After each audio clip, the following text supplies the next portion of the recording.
Pronto, gente, vamos entrando de novo. Dani, Malu voltou, Fabi voltou também. Vamos ver aqui, o Álvaro já deve pedir para entrar de novo e aí a gente vê se melhora esse problema do áudio. Todo mundo lá, dedinho aqui no coraçãozinho, ó. Érica, pronto, o Álvaro voltou, deixa eu já adicionar ele aqui, vamos ver se a gente resolve. Pronto, Álvaro, já aceitei, vamos ver agora. Pronto, o Álvaro voltou, gente. Pronto, e agora o som? Como é que você tá? Tá ruim? Para mim tá normal, tá perfeito. Pessoal, dá um Ó, retorno pra gente se o áudio do Álvaro tá bom. maravilha. Vamos lá, pessoal. Tem um delayzinho, né? Vamos lá. É, mas eu acho que tá tudo ok. Para mim tá bom. Ó. A Pronto, Dani pessoal. respondeu que tá bom. Tá muito bom. Então, a Lei estava falando, né, da situação no Brasil, né? E a gente está torcendo mesmo para que as coisas devagarzinho vão retornando, vá se retornando a pelo menos um funcionamento um pouco melhor das coisas, né?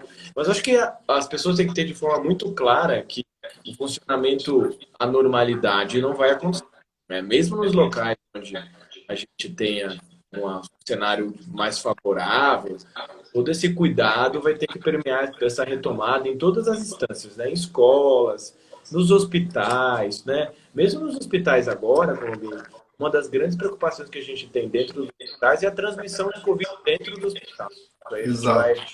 prestar bastante atenção nos próximos meses, porque esse vírus, mesmo no local onde está melhor, ele vai continuar, né? Com a intensidade menor, com uma circulação menor, mas assim, tem populações ainda muito vulneráveis, né? E várias perguntas, eu acho que tem muitas perguntas sobre tudo que remete a Covid, tratamento, diagnóstico. Eu acho que a gente já fez várias lives, né, Colombinha? A gente discutiu antes, eu e o Alexandre, que talvez o melhor cenário de fazer a live seja responder todas as perguntas que foram enviadas, Exato. né? Eu acho que em vez da gente fazer essa introdução, mas vamos partir direto, porque o que vocês gostam é que a gente responda as perguntas de vocês, né? Vocês gostam de É. responder pergunta, não gostam que a gente fique sem responder, que depois vocês chamam a gente que a gente não respondeu pergunta, né? E eu acho que ó, eu fui anotando, eu até te mandei uns prints. Eu Eu acho que vi, eu vi, eu vi. tem pelo menos umas 30, 40 perguntas aqui. Então, Vambora, assim, vambora. né, eu acho que o que que é a doença todo mundo sabe. O quadro clínico é um quadro clínico respiratório. Você fala rapidinho, Álvaro, só do quadro clínico, bem por cima, para a gente poder já entrar nas perguntas. O quadro clínico é muito espectral, desde formas muito leves, um resfriado ridículo, um corizinha, pode ter com esse quadro sem febre, só narizinho escorrendo, dorzinha de garganta, mal-estar, pode ser Covid, ou pode ser um quadro mais exuberante, com febrão, dor no corpo, cansaço, dor muscular, perda do olfato e paladar, que é um sinal bastante que faz a gente pensar muito em SARS-CoV-2, na Covid, ou pode ser um paciente bem mais grave, com falta de ar, que precisa de oxigênio, e tem o extremo de maior gravidade, que é o que fala crítico, que vai precisar ser entubado, respiratório, que vai para UTI, ou seja, tem vários espectros de doença, desde formas muito leves, passando para formas mais graves, onde é necessário oxigênio suplementar em UTI, entubado, tudo isso. Exato. Aí pegando nisso, teve uma primeira pergunta que foi se existe uma diferença, por exemplo, da tosse do coronavírus para a tosse de uma gripe, de um resfriado. Normalmente, né, ambas as tosses são secas, então só pela tosse você não consegue diferenciar. O que acontece se você está com uma sinusite ou até mesmo com outro quadro pulmonar, com uma tosse com catarro, verde, amarelo, você já tende a pensar que não é um coronavírus e que sim é uma outra doença. Mas aquele quadro de tosse seca, tosse alérgica ou tosse da gripe, só por aí a gente não consegue diferenciar.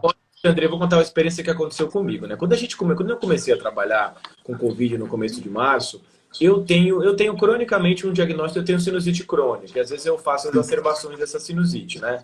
Aliás, é uma coisa Precisa operar isso aí. Pois é, né? E aí o que acontece? Eu comecei, bem no começo da pandemia, comecei para os hospitais e atender os pacientes, eu comecei a ter um quadro que era uma exacerbação de sinusite, tipo dor de cabeça, febre, catarro. E claro, era uma sinusite, mas para mim era Covid. Tô com Covid, ferrou.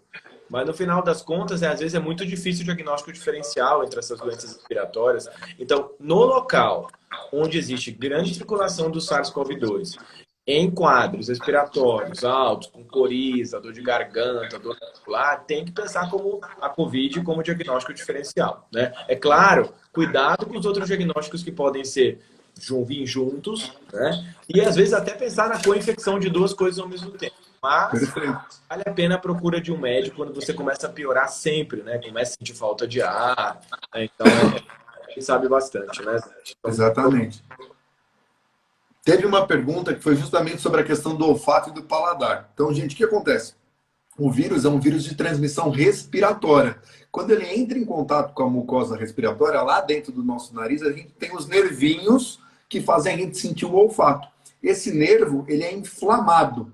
Como ele fica inflamado, a condução desse estímulo do cheiro, ele fica prejudicada, parcialmente ou totalmente. E quem aqui nunca ficou gripado, resfriado, que a comida perdeu o gosto, né?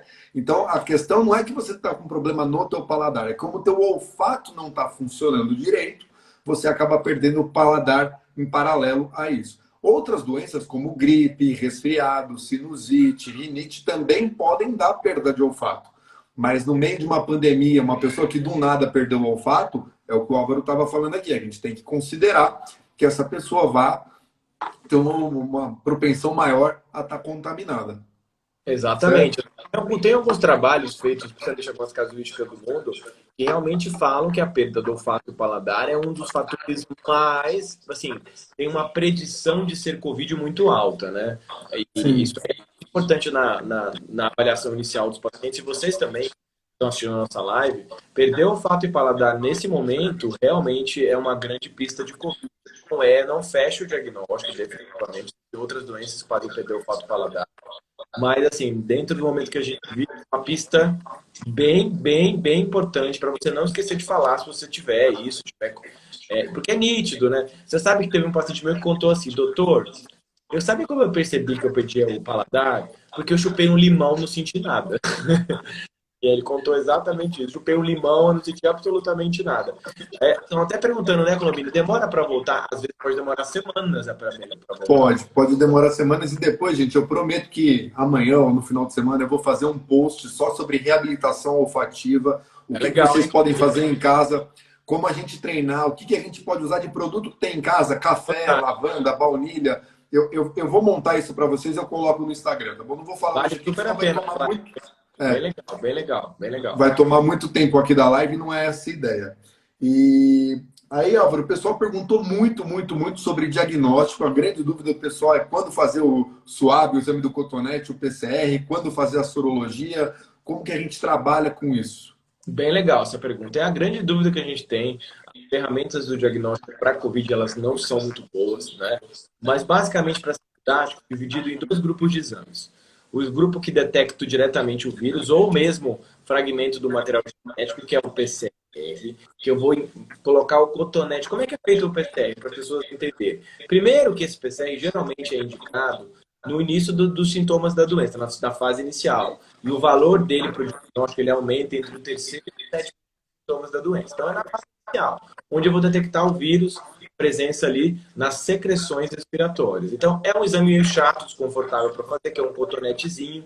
E eu vou dar até uma coisa dos estudos, né? Se você não sente desconforto na hora de fazer, porque o cara não fez direito, porque ele tem que enfiar lá no fundo do nariz, cutucar na outra narina, depois fazer um rolamento na cavidade oral.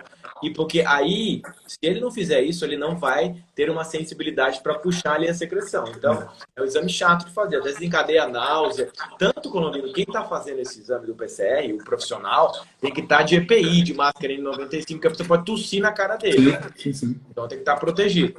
E esse exame é feito na fase inicial, ele detecta a presença aí do vírus. Depois que o paciente começa a melhorar... Álvaro, só um adendo. Gente, o exame incomoda porque 80% da população tem desvio de septo. Olha lá. Então, se 80% da população tem desvio de septo, na hora que você vai tentar introduzir o suave, ele vai bater nesse osso. Essa é uma região inervada e acaba doendo. Então, foi só um detalhe, Álvaro. Era só para... Mas é verdade, eu tenho desvio de septo. Eu acho que eu até tenho desvio de septo, porque sou uma pessoa meio relapsa para ter procurado um otorrino logo. Mas realmente dá náusea. Às vezes a pessoa até vomita no exame, né? Olha, alguém colocou até um das nossos espectadores da live falou isso, ó, que vomitou até na hora de fazer o PCR.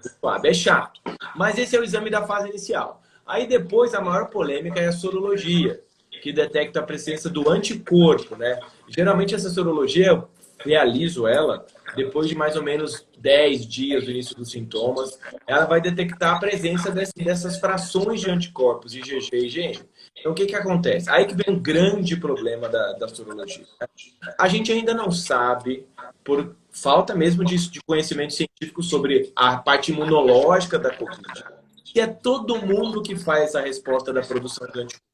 Porque olha só, Colombiano, olha que interessante. Quando eu falo da resposta imune contra o Covid, contra o SARS-CoV-2, eu tenho duas linhas de resposta. Vamos pensar que o organismo monta uma... Como é que é a defesa do organismo contra os agentes infecciosos? Um é através da produção de anticorpos, que vai lá, neutraliza o agente. E o outro é através da imunidade celular, célula T. E essa imunidade a gente não consegue medir pelo anticorpo. Então, olha que coisa doida.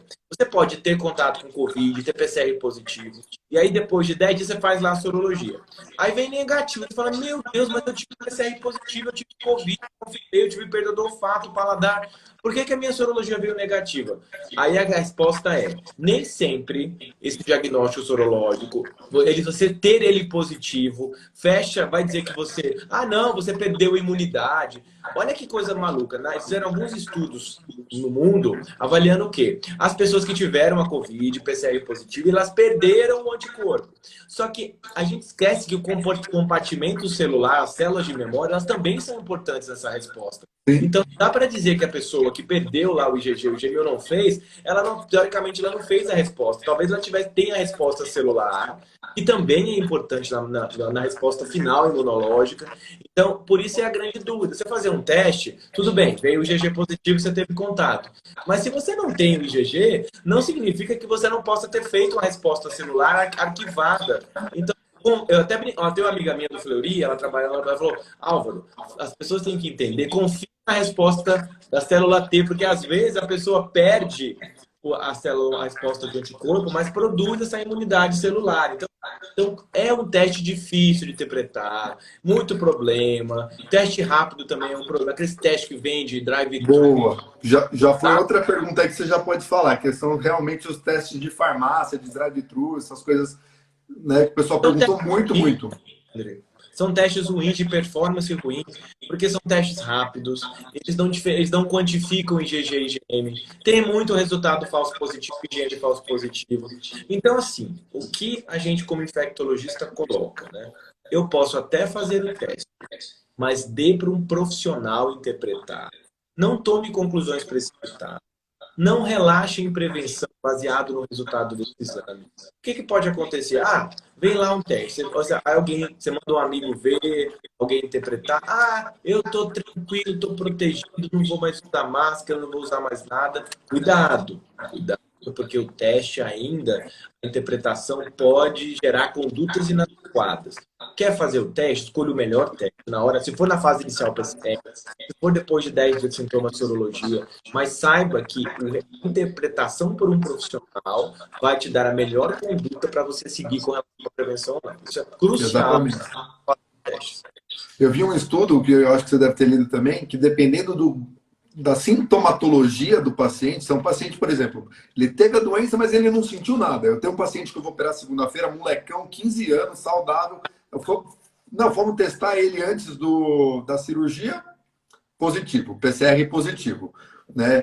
Aí passou 15 dias, testamos ele de novo agora, tá tudo negativo. Como ele não teve sintomas nenhum, ele não tem IgM, ele não tem IgG, ele não desenvolveu anticorpos, porque o organismo dele não precisou lutar contra a doença, né? Exatamente.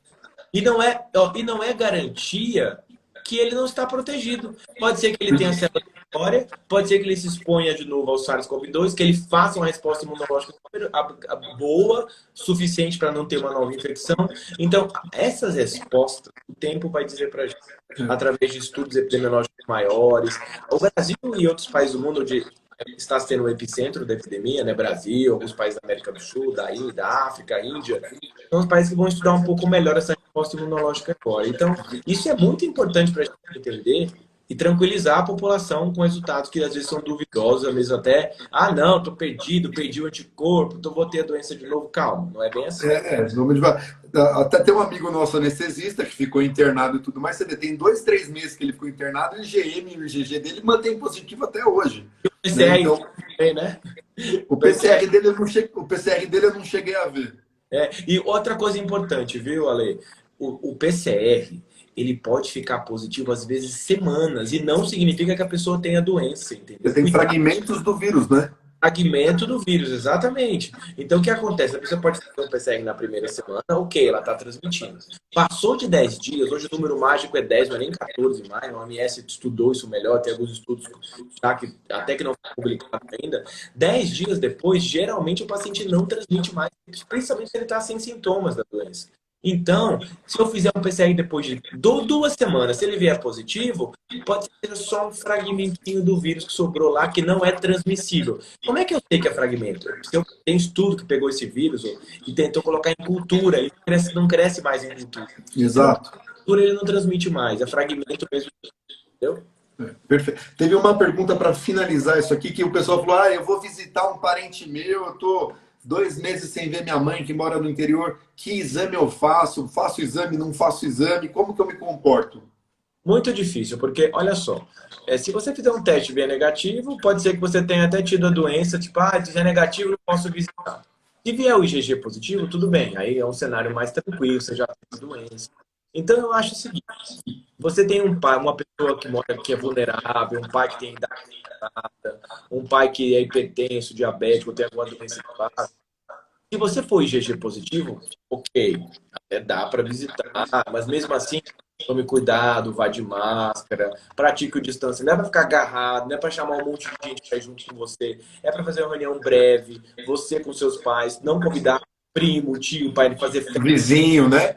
chamar, fazer churrasco na laje. Não é para fazer isso, entendeu? É para Porque você ficar. pode carregar o vírus, né, Álvaro? Você pode Sim, levar o pode vírus. encostar, superfície, encostou em superfície, né? Então, cuidado. Se você for visitar os seus pais, vai, de preferência, toma um banho, chega lá, não é para ficar abraçando, você vai tentar fazer uma etiqueta de comportamento dos seus familiares um pouco mais distante. Eu sei que é difícil, tá com todo mundo com saudade dos familiares, quer abraçar, quer beijar, então toma um pouquinho de cuidado, vá de máscara, bote seus pais de máscara. Agora, se você, por exemplo, está trabalhando pra caramba, tendo contato com um monte de gente, não vai visitar os seus pais. Porque você nunca sabe se você pode ser um portador assintomático, tá? Então, cuidado.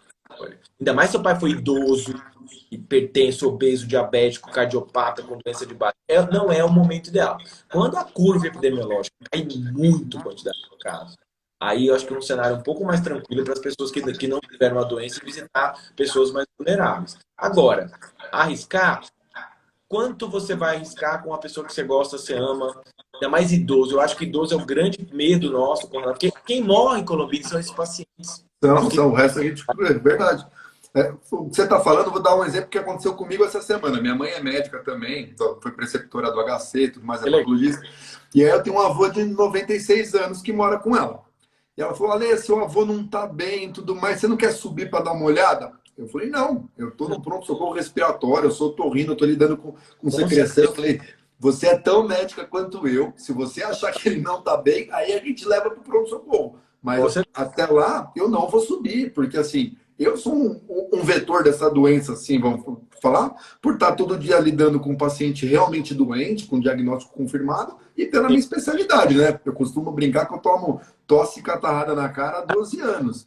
Então, verdade. né, a gente acaba sendo um vetor. Álvaro, tem uma outra pergunta aqui que assim, é muito polêmica para o pessoal. Eu acho que para a classe médica está bem definido isso, mas para a população em geral acaba tendo muito problema em cima disso, que é em relação a tratamento e que remédio que a gente usa.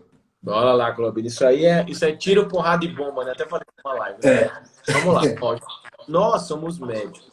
Nós não estamos discutindo política, não boa, estamos isso aí. discutindo nada, quem é contra a favor do governo, contra a favor de direita e esquerda. A questão é ciência. Não existe evidência para uma série de estratégias que estão sendo colocadas, como tratamento para forma leve, grave, até como prevenção. Então vamos lá. Antiparasitário, hidroxicloroquina, não há evidência científica do uso disso.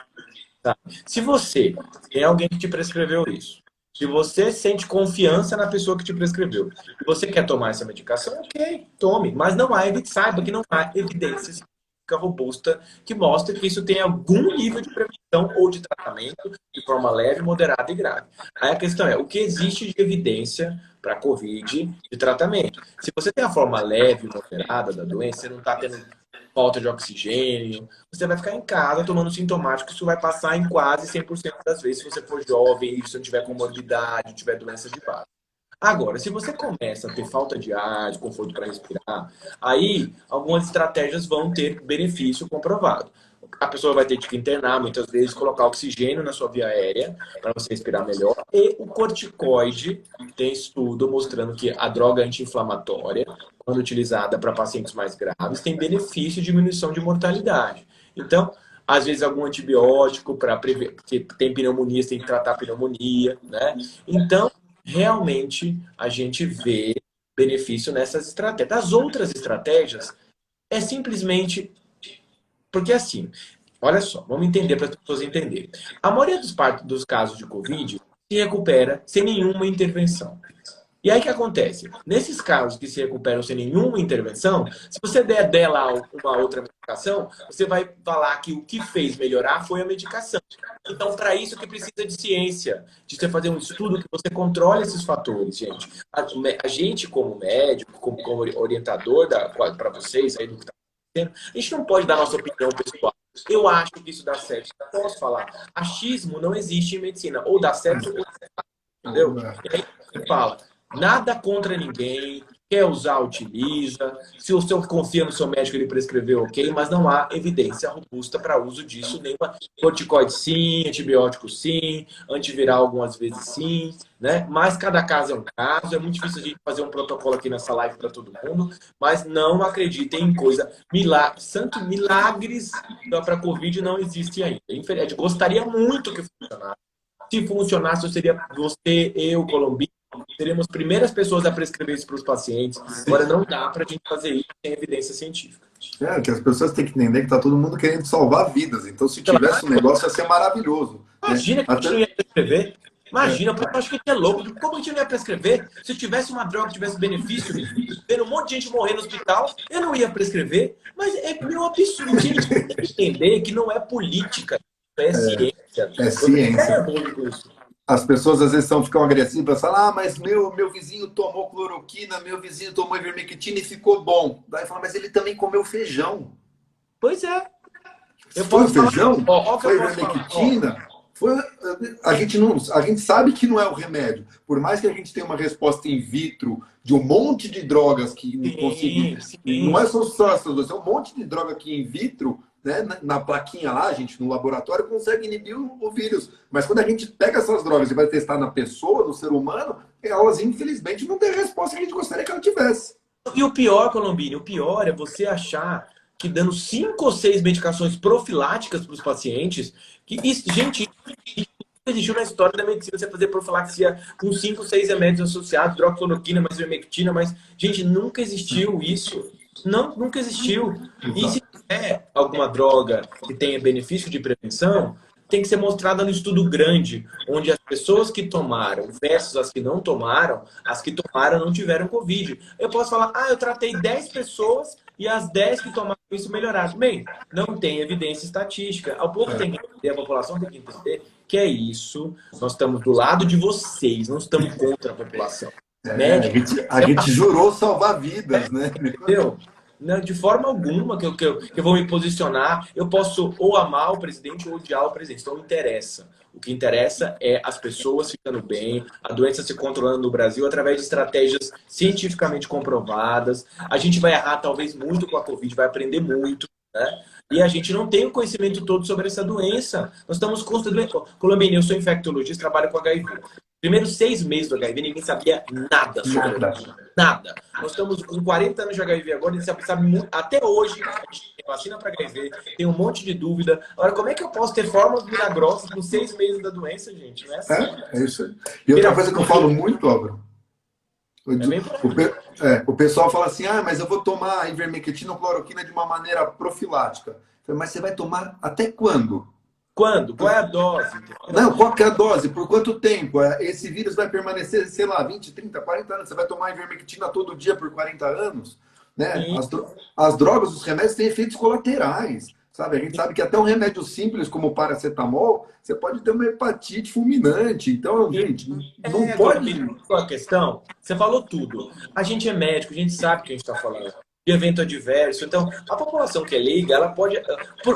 Se eu fosse leigo e alguém falasse para mim que alguma coisa profilática, talvez até eu tentasse, na minha cabeça, entender por que, que não estão dando, por que, que não estão fazendo nada. Mas a questão é, a gente sabe que pode ter evento adverso. Gente, entenda uma coisa, a gente estudou, tem cientista estudando, tem gente, vocês podem até criticar, mas a gente nunca ia fazer algo que trazesse malefício ou que não funcionasse. Por que, que eu vou prescrever coisa que não tem evidência, gente? Exato. Quer tomar? A gente respeita. Tem um médico de confiança que você prescreveu e você acredita? Nenhum problema. Mas saiba que não há evidência científica. É a opinião pessoal de quem está te tratando. Se você quiser respeitar isso, a gente respeita. Nós respeitamos todos os profissionais médicos. E ok, nenhum problema. Mas saiba que se você melhorar, vai ser muito 90, ser quase que da totalidade, porque você vai melhorar mesmo, né? Por causa da medicação que você está tomando. Entendeu? Exatamente, né? O tratamento aqui teve uma perguntinha meio engraçadinha aqui, mas só para responder, o tratamento, gente, é um tratamento de suporte. Se você tem Sim. sintomas leves, você vai tomar remédios leves para gripe. Se você tem uma complicação, é o que o Alvo falou, você vai ter um suporte de oxigênio, você vai ter internado. Então você não precisa tomar uma medicação porque você testou positivo ou não, a não ser que você esteja manifestando sintomas. Álvaro, para a gente dar sequência aqui, uma dúvida muito frequente. Usar máscara, que tipo de máscara? Máscara versus face shield? Que situação que a gente usa tudo isso? Olha, vamos pensar no contexto da prevenção da pandemia, onde a gente, de novo, vai falar das estratégias científicas que a gente tem, né, para relações. Método de barreira, máscara, ó, é super importante, né? A gente tem estudos mostrando realmente o papel da prevenção com máscara. Usar de forma adequada, saiu de casa, coloca pela alça, bonitinha, né? Respeita a periodicidade de troca. Para a população, máscara de tecido de pano, tripla camada, é a melhor máscara utilizada, né? Tome cuidado na hora de colocar, tirar. Guarde ali dentro de um frasquinho que você já usou, não bota no bolso, não compartilha a máscara. Né? Então, transporte público, né? E tudo, você vai e usa direitinho. Então, eu acho que, na verdade, isso é muito importante. Agora, dentro do hospital é a máscara mais para máscaras de uso hospitalar, a máscara cirúrgica. Quem está dentro de áreas Covid realmente vai usar a máscara N95, bonitinho, que é a máscara que vai proteger mais. O Face Shield, se você quiser utilizar o Face Shield, ok, né? Pode usar o Face Shield, mas assim, é legal utilizar a máscara, porque ela veda Boa. melhor do que o Face Shield, entendeu? O Face Shield, gente, não exclui a máscara, tá? Às vezes vê muita gente usando o Face Shield, mas está sem a máscara. Como o vírus é espalhado pelo ar, por uma tosse, pelo espirro, Sim, aquelas exato. gotículas de aerosol elas vão entrar por debaixo, pelos vãos do Face Shield, tá? Então, se Sim, você for usar, é máscara mais Face Shield. Se não, com gente, certeza, só a máscara já é o suficiente, tá? com E certeza, aí, exatamente. dando um toque em relação ao pessoal falando que minha rinite ataca, eu não consigo usar máscara. Opa, Gente, tentar usar máscaras com tecido de 100% algodão, isso ajuda bastante a amenizar. Trocar essa máscara, igual a recomendação, de 2 em 2 horas. Quando perfeito. for lavar, água e sabão neutro, sem cheiro, e nunca colocar amaciante, cândida, algum produto químico mais forte, porque com certeza quando você for usar sua máscara, além da irritação, vai ter esse produto químico que vai ser o gatilho para tua crise de rinite e vai transformar uma coisa que já é desconfortável para usar mais desconfortável ainda. Perfeito, perfeito. E o que é interessante, né, que tem surgindo várias propostas de máscaras mirabolantes, com várias substâncias. Gente, a gente entende que existem tecnologias que podem ser aperfeiçoadas com relação ao uso de máscara, mas precisa ser validada, precisa ser estudado, comprovado o benefício. Vai aparecer um monte de gente oportunista querendo vender máscaras que tem uma ação X, Y, Z, entendeu? Então, assim, o que existe de padronização, máscara de... O método de barreira, Colombina, quando a gente usa máscara, ele é muito importante. Ah, porque não protege para máscara de pano e tecido. Protege sim, tem evidência que protege. Tá? Se você tem a barreira, você sabe usar, utilizar, a máscara N95, a máscara cirúrgica, elas protegem um pouco melhor sim, mas é para uso hospitalar. Existe toda uma regra que está sendo estudada para isso. Não é achismo. né? Existe evidência para tudo isso, ok? Mas vamos torcer, Colombina, que surjam novas tecnologias de máscaras melhores, mais confortáveis, com ação antiviral, comprovada, entendeu? Então, acho que é uma coisa legal. Não acredite em tudo que está aparecendo aí na mídia, pessoal, porque é muita coisa escrita por jornalista, por coisa que gente que escreve sem ter conhecimento científico. Então, O cuidado. papel aceita tudo, né? Aceita tudo. A gente tem que ser crítico com as coisas, né? Então vamos lá, dando sequência. Agora a gente vai entrar na parte de prática de esporte, frequentar a piscina do prédio e o parquinho do prédio. Pô, eu não sei se nem algum de vocês tentou fazer academia de máscara ou correr de máscara. Não é fácil. Não é fácil. A própria OMS não recomenda, viu, Alexandre, a usar durante essas atividades, porque realmente é muito complicado. A questão é o seguinte, né? O cenário, as academias em alguns locais reabriram, né? Então, precisa realmente, esses ambientes fechados, é complicado. A questão de você não usar. A transmissão em ambiente fechado é muito maior do que em ambientes abertos, né? Então, realmente, você vai correr na rua, aí o cenário, talvez, com a utilização de máscara, é um pouco mais flexível, né? Por mais que até a OMS se pronunciou a respeito disso, falou, olha, é difícil realmente usar máscara durante... A máscara vai ficar úmida, você vai suar, entendeu? Então, ainda, depende do local onde você está com a doença. Quando o local está bombando de caso, que está uma fase 1 ainda, fase vermelha, o ideal é que você faça atividade em casa, se for sair realmente... Agora, no local onde começa a ter um cenário mais favorável, onde as academias estão reabrindo, vá de máscara, né? Respeite o distanciamento, leva seu álcool gel, seu paninho, né? E se você for da população vulnerável ainda, idade avançada, ainda aí você, por enquanto... Então, você entende que a indicação de fazer, de usar, de frequentar, tem a ver com o cenário do local onde você... Como é que está a quantidade de casos, da sua idade, da sua vulnerabilidade, entendeu? Então, realmente, o melhor mesmo é que as pessoas utilizem a máscara, tentem utilizar a maior parte do tempo. Agora, realmente, a atividade física é complicado, as pessoas não conseguem utilizar o tempo inteiro. Não, é difícil. Agora, eu sei que você faz atividade física, você é atleta também e tudo mais. Nada. Para quem é atleta de alto nível, existem máscaras específicas para treinamento que diminui a fração de oxigênio respirada para você conseguir ganhar um desempenho. Então, eu costumo brincar com meus pacientes, falando, se você conseguir treinar hoje de máscara, você pode ter certeza que quando você for treinar ou fazer alguma atividade física sem a máscara, o teu rendimento vai ser melhor. Então, faz um esforço lá e vamos tentar. Verdade, complicado essa questão, né? Eu mesmo voltei a fazer academia aqui, abriu a academia perto de onde eu moro, é realmente um ambiente que a gente fica preocupado, né? Sabe que se eu tava lá no equipamento, aí tinha um menino do lado, né? Do lado que são do lado dos equipamentos, né? Ele tirou a máscara, colocou a mão no nariz, colocou o dedo no nariz, fez assim, ó. Aí ele pegou e fez assim no aparelho, eu falei, meu Deus do céu! Eu falei, eu vou embora desse lugar agora, então é complicado mesmo, né? Então, assim, é um negócio bem que a gente olha, né? Fica, meu Deus do céu, que isso? Mas eu recomendo, Clobinho, que a população vulnerável, os idosos, os doentes... Bom senso, né? Adiar um pouquinho, né? Adiar um pouquinho aí dessas academias. Né? Exatamente. Eu acho que os cuidados que o Álvaro falou para esporte vale para o parquinho do prédio, vale para a piscina. Exatamente, né? Não tem transmissão documentada de água, pela água do SARS-CoV-2. Agora, Colombina, imagina o cenário da piscina. Aí desce um monte de pessoa. Aí encosta ali, encosta então, aí aglomera. Não adianta. Ninguém vai descer para nadar sozinho na piscina do prédio. Quando falar, piscina está liberada, fizer um dia de sol, vira piscina. Vai lotar. Vai todo mundo. E aí aglomera.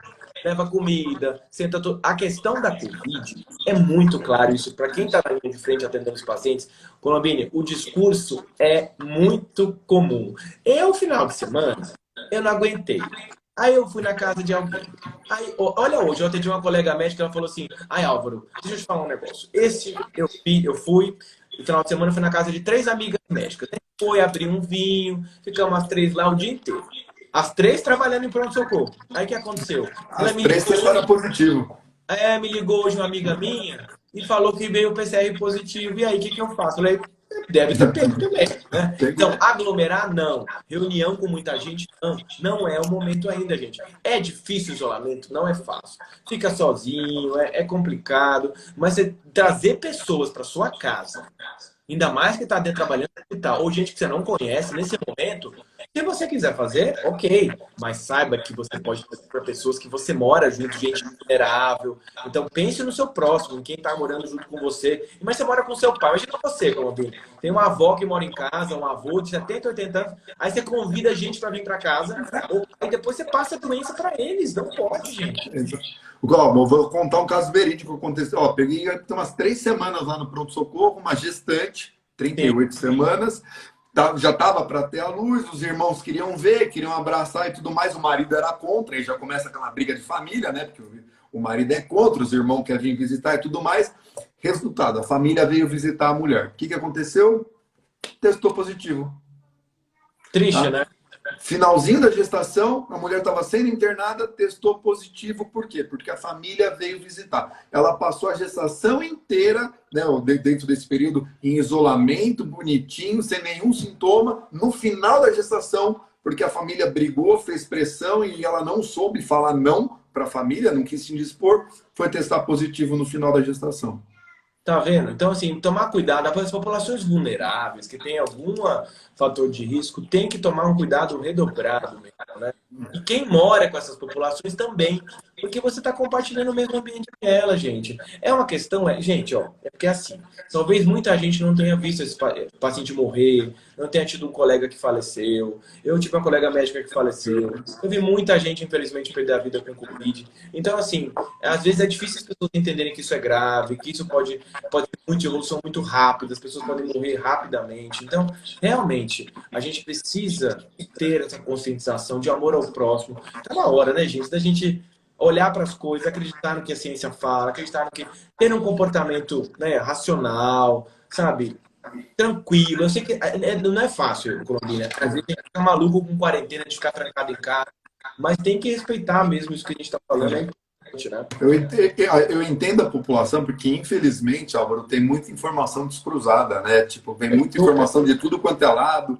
Um fala, vou tratar com ozônio retal, sabe? Só besteira, um monte de besteira. A gente fica vendo as coisas, né? Olha, tem um dia que a gente fica desanimado. Que é uma besteira, o pior, é uma besteira respaldada por líder, respaldada por gente que está coordenando ações nos estados. Falar um negócio desse, umas palhaçadas dessa, e gastar dinheiro público com umas besteiras dessa, isso é um absurdo. Não tem nem o que falar. Sabe, eu entendo como as entidades de classe, né, não conseguem se pronunciar, CRM, falar sobre essas coisas, porque beira o tarrice você gastar dinheiro com essas coisas, entendeu? Bom, resumindo, perfeito. Vamos gastar dinheiro com UTI, vamos gastar dinheiro com ventilador, melhorando o SUS. Se a gente tivesse usado a grana para fazer Copa do Mundo e Olimpíada, construindo um hospital, melhorando a saúde pública no Brasil, a gente estaria numa situação bem melhor. Muito mais tranquilo. Né, Colombini? Porque não tem estrutura de saúde no interiorzão do Brasil. Exato. Né? Não dá para, infelizmente, a gente não consegue comparar São Paulo com o interior do Nordeste. Não dá, né? Não precisa nem ir longe. Você vai, por exemplo, sei lá, Águas de Lindóia, não tem uma UTI, sabe, gente? Você tem que transferir para a cidade vizinha. É complicado. Álvaro, outra pergunta polêmica aqui agora. Vamos lá. Escola, abrir ou não abrir? É difícil, hein? A escola é assim, o Colombini. A gente vai ler todos os estudos de abertura de escola no mundo, tem alguns estudos que são bem conflitantes, né? A questão é, para abrir escola, o cenário tem que estar bem melhor no lugar onde você vai abrir essa escola. Eu tenho que montar um planejamento estratégico bastante robusto de prevenção, manter o ensino dual, online versus presencial, avaliar as crianças vulneráveis e os professores vulneráveis e não deixar eles voltarem nesse momento. Entendeu? Então tem que ter um score de gravidade, vulnerabilidade. E aí o que você faz? Espera muito a situação melhorar, começa a construir esse planejamento de retomada para, no momento certo, pensar nessa questão da reabertura. Então, bem complicado, assunto muito polêmico. Tem alguns estudos mais recentes que mostram que crianças acima de 10 anos podem transmitir de uma forma importante. Acreditava-se que não era tanto assim. Agora está se revendo isso, né? Eu acho que é o seguinte, nesse momento, nos locais onde o cenário ainda está muito ruim, não é hora de falar.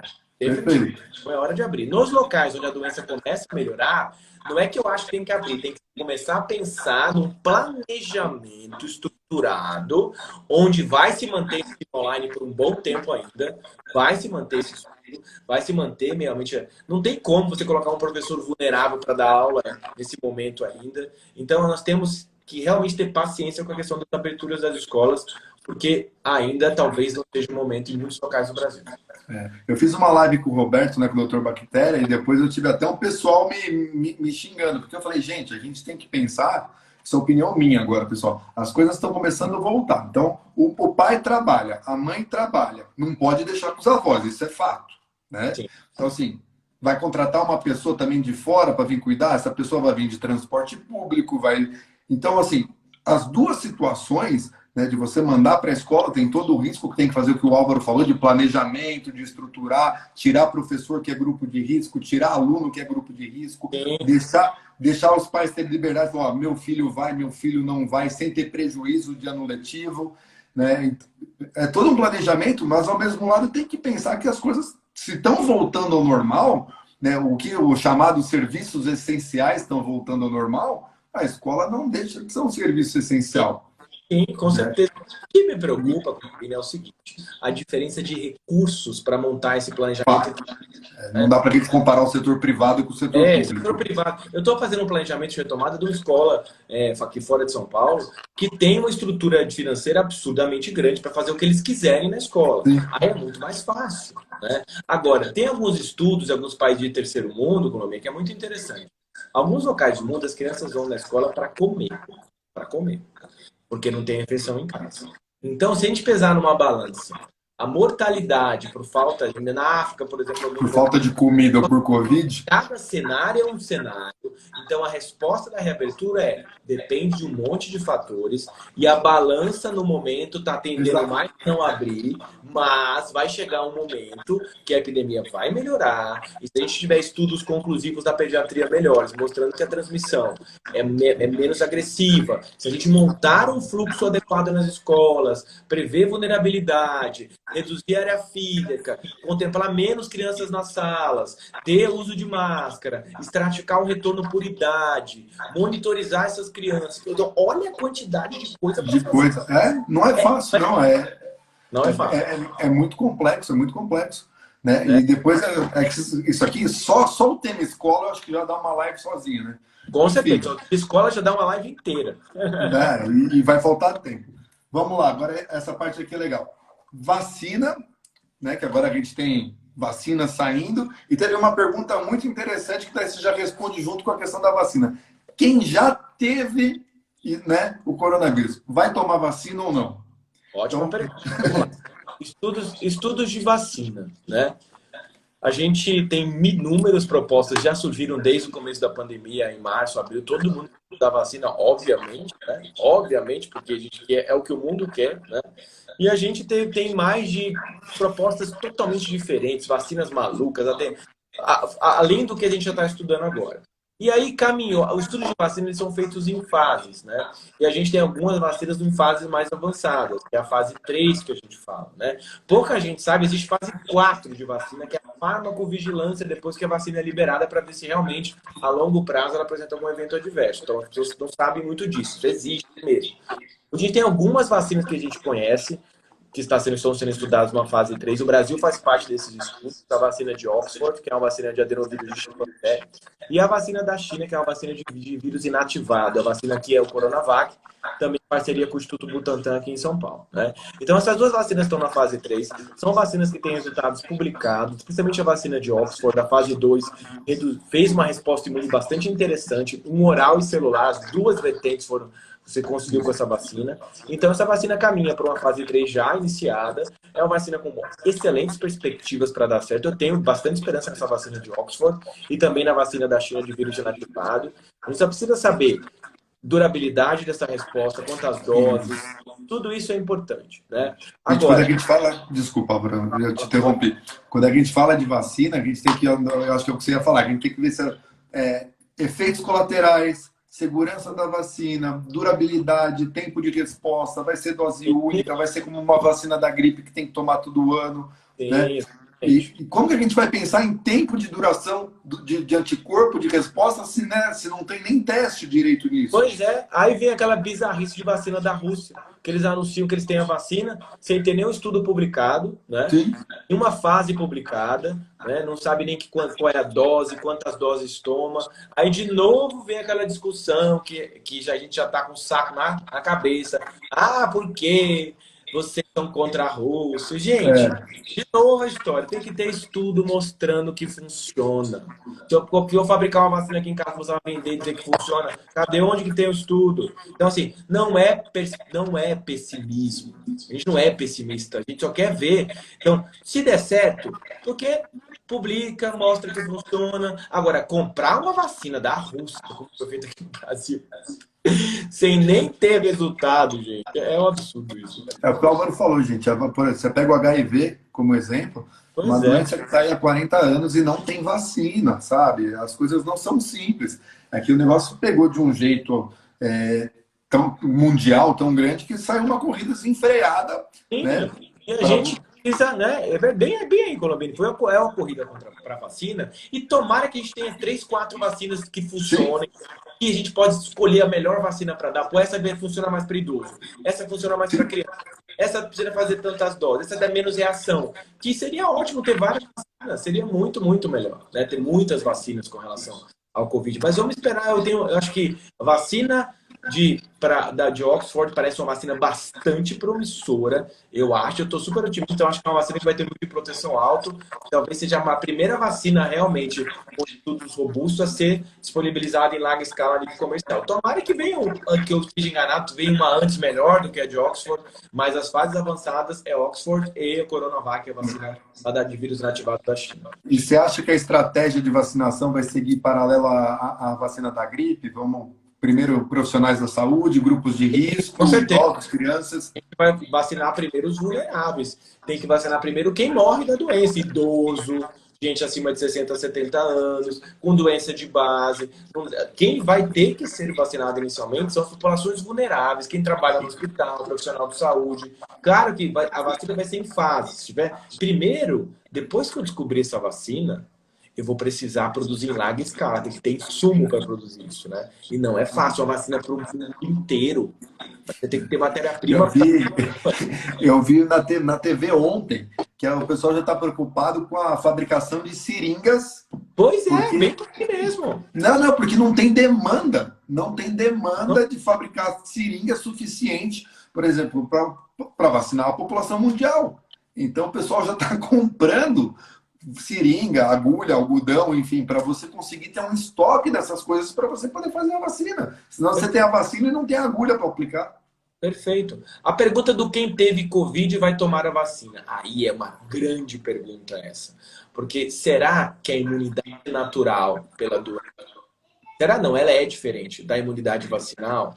Então, talvez a gente precise estudar especificamente a população imunizada e qual é o comportamento dessa população. Talvez, olha que interessante, fazer um estudo da população que teve a doença, de um braço eu fazer a vacina, no outro braço eu não fazer para quem já teve. E entender como vai ser a resposta. Porque nesse momento é critério de exclusão dos estudos você ter IgG positivo. Então, mas futuramente a gente vai ter que estudar qual é a diferença da imunidade natural, da vacinal, e com relação ao nível de proteção. A imunidade natural, das outras doenças, ela é realmente bastante robusta para prevenir uma nova infecção, mais do que até a vacinal.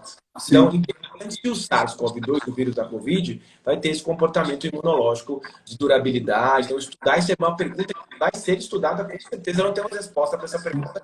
Mas volta também, Álvaro, no que a gente falou no começo da live, o quanto tempo que mesmo essa resposta natural, o quanto tempo esse paciente ele se mantém com esse IgG positivo ou se ele vai se apagar ao longo do tempo. Então, com certeza. É isso que a gente vai ter que descobrir.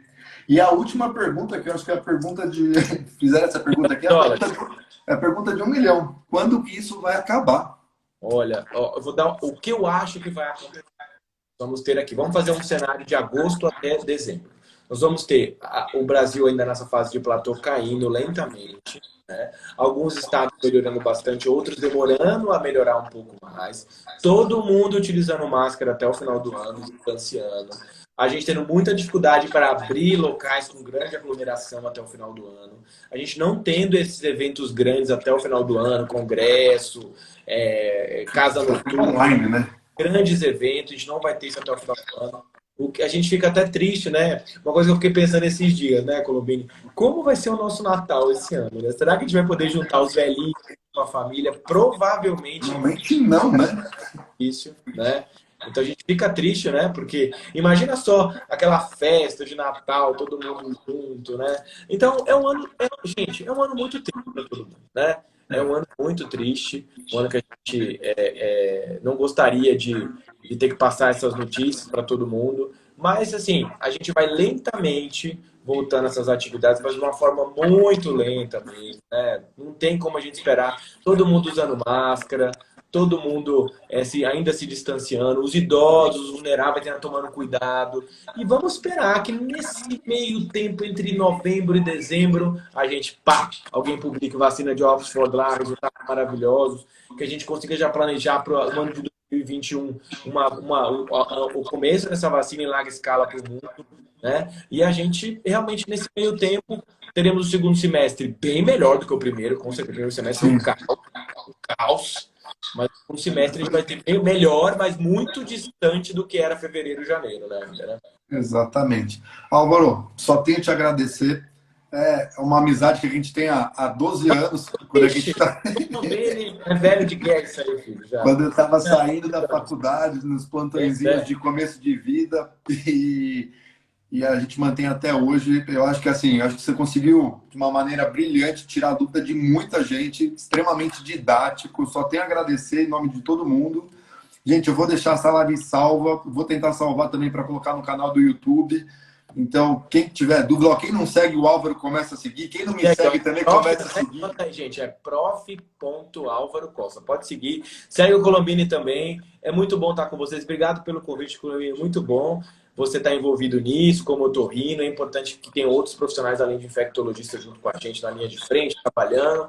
Eu acho que é importante também a gente falar de outras doenças, como você tem falado no seu canal. Eu também tenho assistido as suas lives, muito legal.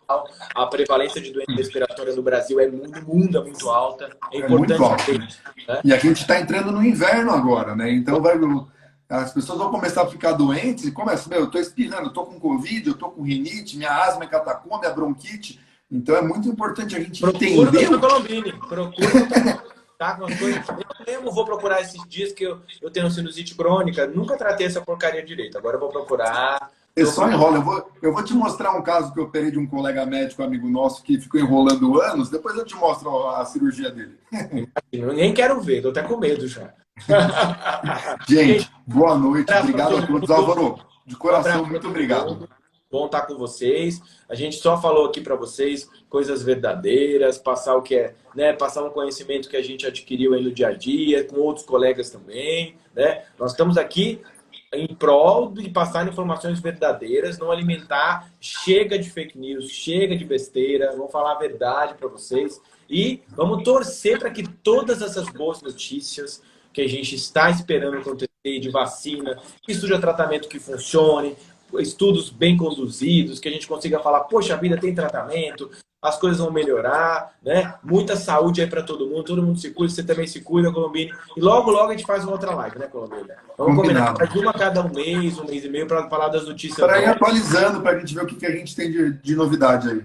Com certeza. Gente, boa noite para todo mundo. Ótimo final de semana, tá? Beijão. Vamos lá, eu voto no Álvaro aqui, ó. Álvaro é o ministro da Saúde, ó. Falaram aqui, ó. Coitado de mim, mas isso eu não topo de eu nasci pra cuidar de assim, mas sabe, eu nunca ia topar isso, porque primeiro que eu não tenho know-how, tem que estudar. Outra coisa, para você ter um cargo desse, você precisa estudar saúde pública. Ninguém não pode se meter em coisa que você não sabe, né? Isso é uma coisa exatamente.